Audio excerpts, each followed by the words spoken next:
반갑습니다. 여러분, 프로토 교수입니다. 스포츠 모든 경기를 매일 분석 및 조합 픽 공유 중에 있습니다. 영상에 공개되지 않는 정보들도 정보방에 입장하시면 확인하실 수 있으니 참여를 희망하시는 분들은 영상 하단 고정 링크를 통해서 아무 조건 없이 자유롭게 참여가 가능하니 많은 참여 부탁드리겠습니다. 첫 번째 경기는 아탈란타 대 레체 한번 살펴보겠습니다. 아탈란타는 직전 리그 경기에서 라치오를 상대로 2-0 승리를 기록했습니다. 서로 치고받는 형태의 경기였는데 아탈란타가 더 좋은 골 결정력을 보여준 덕분에 승리할 수 있었죠. 공격진을 교체하면서 공격력이 더 좋아진 모습이었고 원래 후보였던 공격수 루크먼과 라스무스가 주전 자리를 꿰찬 상태입니다. 두 선수의 활약으로 인해 사파타와 무리엘이 후보로 밀려났습니다. 자연스럽게 세대 교체가 이뤄진 공격진인데 이번 경기에서도 젊은 공격수들이 선발로 나와 좋은 공격력을 보여줄 것입니다. 하지만 수비적으로는 불안함을 노출할 수 있는 상태죠. 중앙 수비수 스칼디니, 마르텐 드루니 카드 징계로 인해 이번 경기 출전할 수 없는 상황이고 공격력으로 수비력을 보완해야 하는 아탈란타입니다. 레체는 직전 리그 경기에서 로마를 상대로 1-1 무승부를 기록했습니다. 세리에 상위팀을 상대로도 전혀 밀리지 않은 모습을 보여줬죠.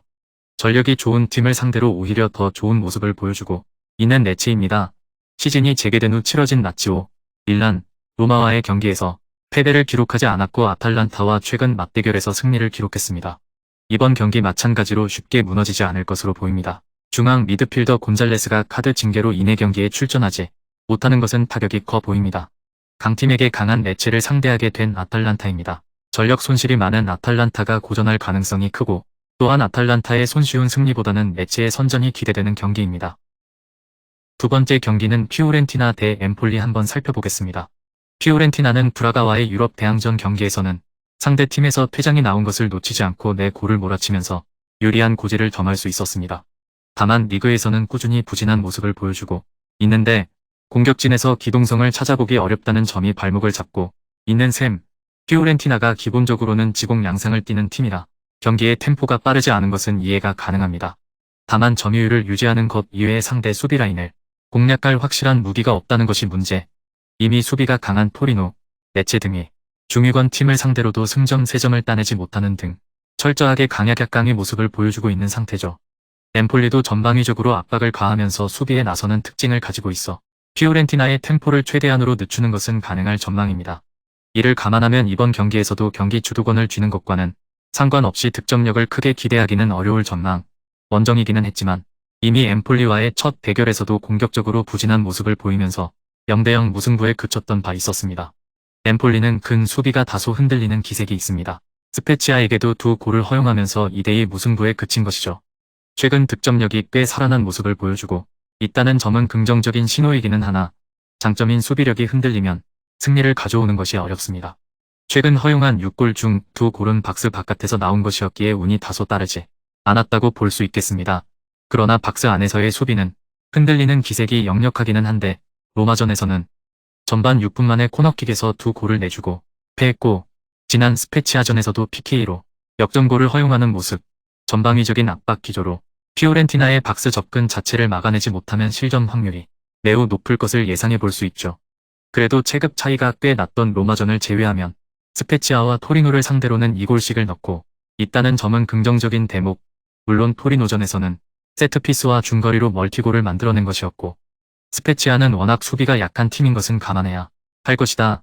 피오렌티나의 볼 점유 능력 자체는 엠폴리보다 한 수 위라고 볼 수 있어 공격 찬스를 잡기는 어려울 것으로 보는 편이 옳습니다. 피오렌티나의 템포도 느린 편이라 공격에서는 부진이 꽤 길게 이어지는 중 이미 엠폴리와의 첫 대결에서도 0-0으로 별다른 모습을 보여주지 못했습니다.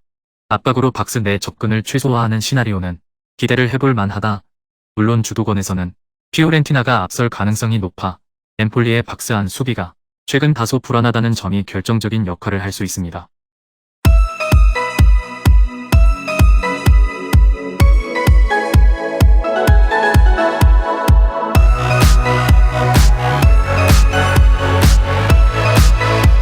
세 번째 경기는 살레르니타나 대 라치오 한번 살펴보겠습니다. 살레르니타나는 베로나의 수비벽을 뚫지 못하고 0-1로 패하면서 여전히 페이스가 안정적이지는 못한 상태입니다. 순위는 유지했지만 강등권 경쟁팀이라고 할 수 있는 베로나에게 덜미를 잡힌 것이 스노우볼로 이어질 가능성이 생겨버린 것이 아쉽고 상대가 압박을 꽤 세게 가하면 허둥대는 양상을 보이는데 지난 경기에서도 베로나의 수비 그물에 대응이 잘 되는 상황은 아니었고 유벤투스를 상대로 했을 때도 점유율은 높았지만 수비적인 압박에 고전하면서 박스 안으로의 공 투입이 원활히 이뤄지는 상태는 아니었죠. 라치오가 전방과 중원에서의 압박으로 점유율을 유지하고 공격적인 기조로 플레이한다는 점을 감안하면 살레르니타나의 고전은 충분히 예상해 볼 수 있습니다. 문제는 공격적인 압박을 가하는 팀을 상대로는 상당히 실점이 잦다는 점이죠. 최근에 이를 증명한 경기가 나폴리에게 0대2로 패한 경기와 아탈란타에게 8골을 실점하고 진 경기입니다. 이 때문에 리그에서 가장 많은 42골을 실점하고 있는 것은 범이죠.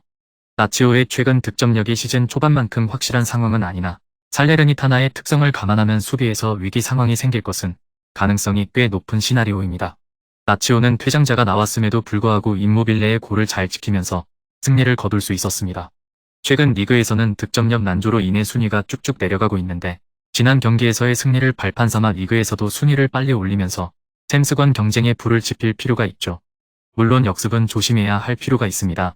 전반적으로 1자 저지선의 높이가 높은 편이라 팀 전반적인 라인이 높게 형성되는 경우가 잦은 데다 측면 수비의 퀄리티도 그닥인 상태. 살레르니타나가 공격에서의 방향을 측면, 특히 우측에 의존하는 경우가 많기 때문에 전반적인 경기력에서 좋은 평을 받지 못하고 있는 히사이가 배치된 왼쪽에서 붕괴가 일어날 수 있습니다.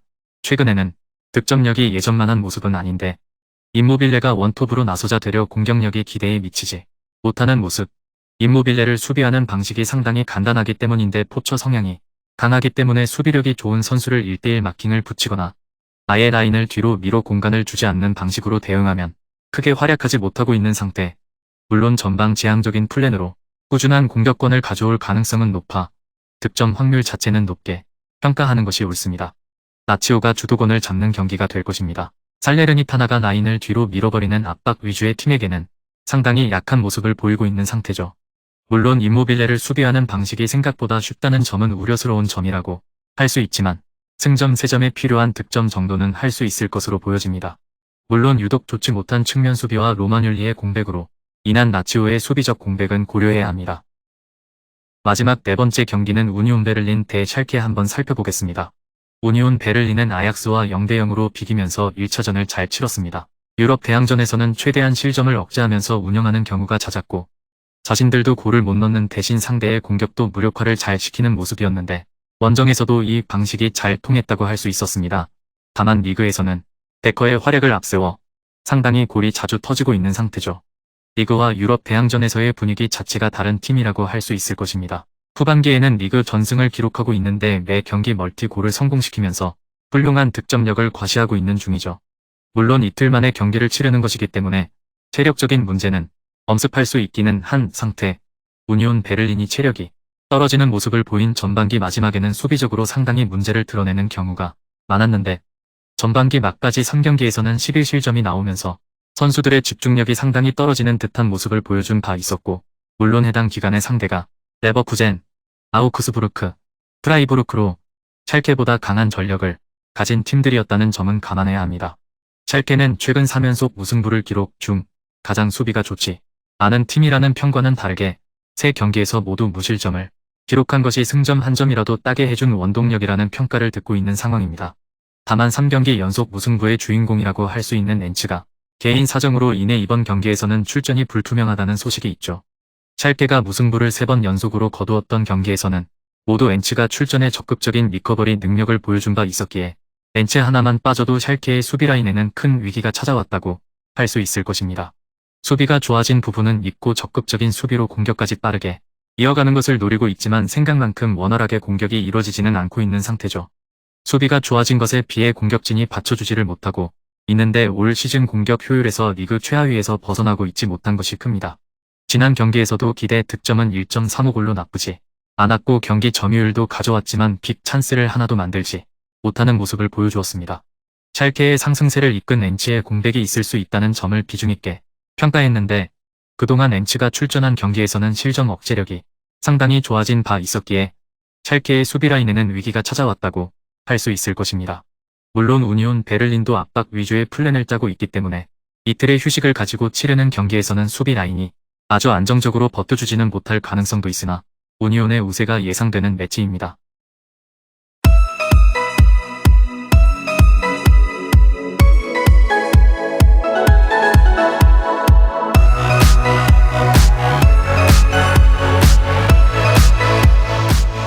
금일 경기들은 이렇게 알아보았습니다. 좀 더 다양하고 많은 정보를 원하시는 분들은 영상 하단 댓글에 링크 클릭 후 문의하시면 아무런 조건 없이 정보방 입장 가능하니 입장하셔서 정보 받아보시길 바라겠습니다. 그리고 영상에서 리뷰하지 않은 디테일한 정보와 조합픽은 매일 교수 정보방에서 공유하고 있으니 꼭 참여해보시길 권장드리며 이번 영상은 여기까지 하겠습니다. 시청해주셔서 감사드리며 늘 여러분들의 건승을 기원합니다. 감사합니다.